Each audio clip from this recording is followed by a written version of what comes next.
Chapter 1 Lois, how about we remarry after this is over?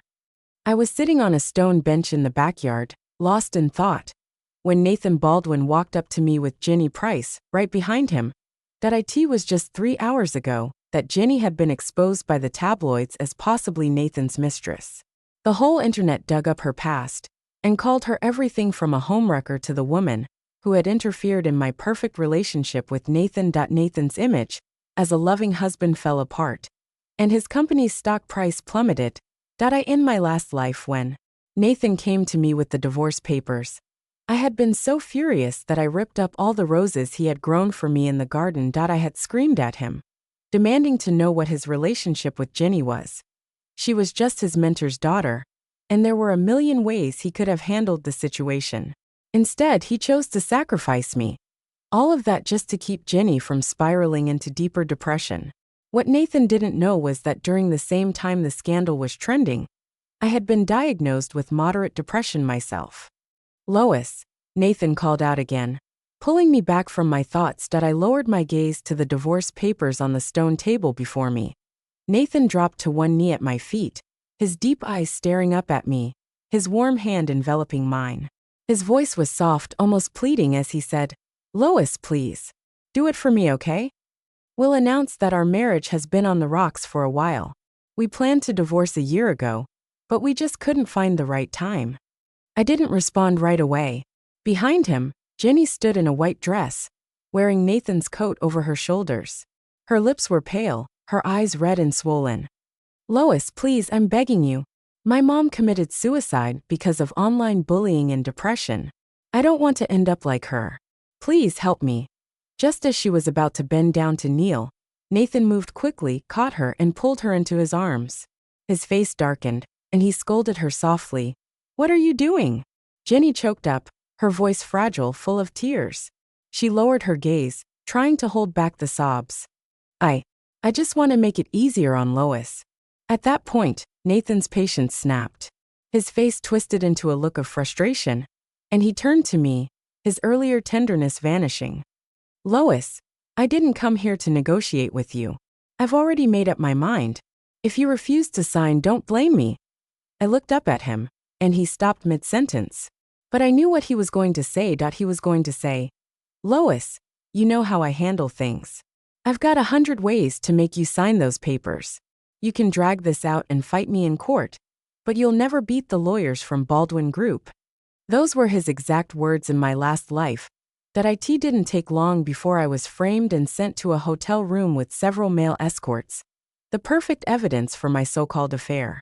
Chapter 2 Overnight, I became the cheating wife, the woman who betrayed her husband, subject to all sorts of public scorn. Meanwhile, Nathan and Ginny were seen as the innocent victims in all of this. "I'll sign, but only if you agree to one thing," I said after a long pause. Nathan glanced up at me, then nodded. He handed me the pen, and without a word, I signed the divorce papers, my face betraying no emotion. "Aren't you going to read the agreement?" Nathan asked, his brow furrowing. I gave a small, humorless smile. "No need." He walked away almost empty-handed, giving me everything, his house and wealth, all for Ginny and to repay a favor. "Let's go to the courthouse tomorrow to finalize everything." "Okay," I replied. Nathan froze for a moment, holding the papers in his hand. His eyes searched mine, filled with confusion, but he said nothing. In the end as they left, Ginny turned and sneered at me, her lips moving soundlessly. "You lost." And I had indeed lost everything. So now, I wasn't about to lose again. A while later, my phone buzzed with a message from Nathan. "I'm sorry for what you had to go through today, Lois. I really am. Once everything blows over, I'll throw you the biggest wedding, and we'll remarry." I couldn't just sit by and watch Ginny's depression get worse. "You understand that, don't you?" I read the message and couldn't help but laugh bitterly, tears welling up in my eyes. This had all happened before. In my last life, to force me into signing the divorce, Nathan had gotten drunk and tried to come up with a plan with his friends. But he forgot. His friends were also mine. Jeremy Yates had tried to talk some sense into Nathan, telling him not to throw away his marriage for Ginny. At the same time, he had tried to convince me to be more understanding of Nathan, saying Nathan was a man of great loyalty, that if it hadn't been for Ginny's father, Donald Price, backing Nathan, investing in his company, and helping him build his career, Nathan wouldn't be where he was today. I had cried and argued back. Why does it have to be divorce? Nathan could have cleared this up in a million ways. Jeremy stayed quiet. He asked Nathan, and Nathan answered, "Someone has to be hurt. I'm only hurting Lois. She loves me, so she'll understand." According to his logic, I was supposed to sacrifice myself just because I loved him. It didn't make any sense. But luckily, I still had a chance. Nathan always handled things with Ginny fast. He had me sign the divorce papers in the morning, and by evening, he had arranged a press conference and sent his assistant to drag me into it for a clarification. Before I could even speak, his assistant, thinking I was going to decline, quickly relayed Nathan's words. "Ms. Caldwell, you should attend this press conference. Even if it's not for Mr. Baldwin, it's for your own reputation." I froze for a second, then let out a dry laugh.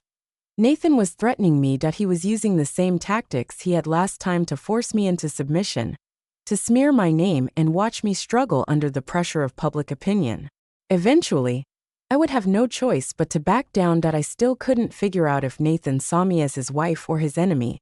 Now he wanted to publicly clear up our relationship, that I wasn't going to be spared either. The press conference was held at the grandest hotel in Narla, and the reporters invited were the most influential in the industry. When Ginny appeared arm in arm with Nathan in a dress, the press immediately swarmed them. Nathan instinctively moved to shield Ginny, smiling as he deflected. "The microphones. Please wait. I'll answer all your questions one by one. Can we clear the way, please?" His voice was calm, and when he looked up, he met my eyes. I was surrounded by reporters, too, standing right in the middle of the chaos. For a moment, I almost hoped Nathan would come to my rescue. Chapter 3. But the next second, Nathan looked away indifferently, his lips curling into a smile as he took Jenny's hand and walked up to the stage. Acting as if he hadn't even seen me, I couldn't help but curl my lips into a bitter smirk. The reporter closest to me, probably an intern, timidly handed me the microphone and asked, "Miss Caldwell, is it true that you and Mr. Baldwin have divorced?" "Yes," I answered, forcing a smile, and nodded. The intern adjusted his glasses. "But you and Mr. Baldwin met in high school, dated for 7 years, and were married for 5. Just last month, Mr. Baldwin spent a fortune to buy you an island and named it after you." I kept smiling, though the smile didn't reach my eyes. "That was something he owed me," I said flatly. "He'd given me that island to make up for missing my birthday while taking care of a sick Jenny 10 my last life. I had actually felt proud of it. Later, I found out that the idea came from Jeremy. Nathan's assistant, Brandon Lindell, picked the island, and Nathan didn't even know where it was located." "Do you still love Mr. Baldwin?" the intern asked, his voice filled with nervousness. The reporters surrounding me fell silent, and even Nathan, standing on stage, turned his attention toward me.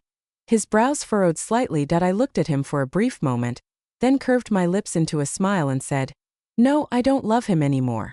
I didn't stick around to finish the interview. Once Nathan had clarified that our marriage had been over for a year, he walked off the stage. I became nothing more than Nathan's leftover baggage, discarded overnight. Meanwhile, Ginny was painted as the only innocent victim in the whole mess. The interview was a hot topic on social media for days, and the discussion never really died down, especially after Nathan's statement. "Lois and I had planned to divorce a year ago.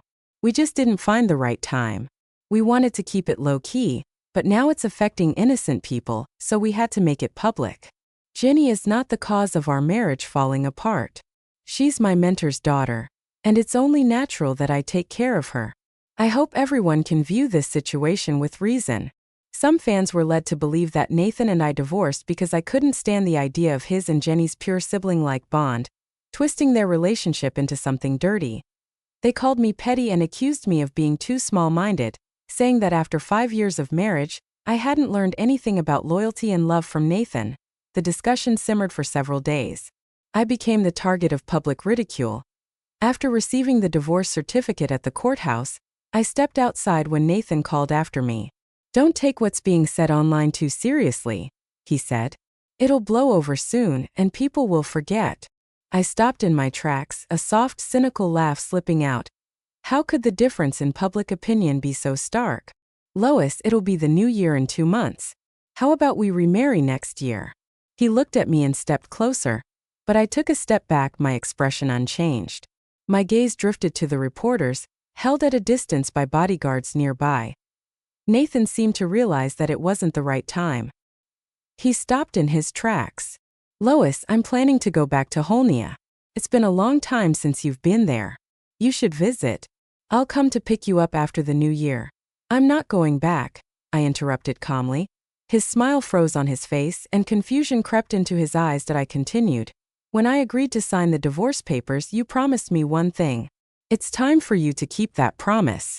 Nathan stared at me, stunned. When I was reborn, I took only a few seconds to process my feelings of love and hate for Nathan. When I saw the divorce papers, I considered tearing them up in anger, maybe confronting him one more time, but in the end reason prevailed.